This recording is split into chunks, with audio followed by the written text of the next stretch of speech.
Abiyyi Ahmad Oromoodha, qulqulluu Oromoo. Abbaan feete waan feete jechuu ni dandeessa.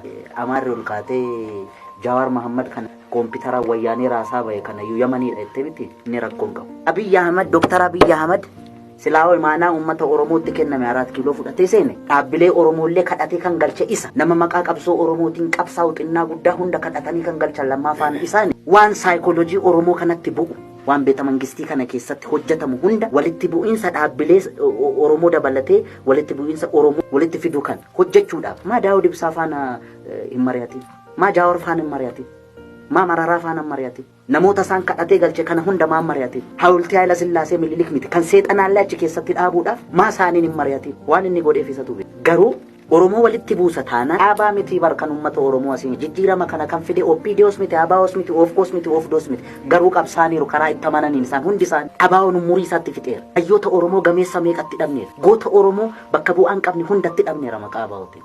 Amma kunoo dheengaddaatti dhabaa jira. Har'allee kichuun Oromoo maqaa adda bilisummaa Oromootiin dhumaa jirti laga keessatti.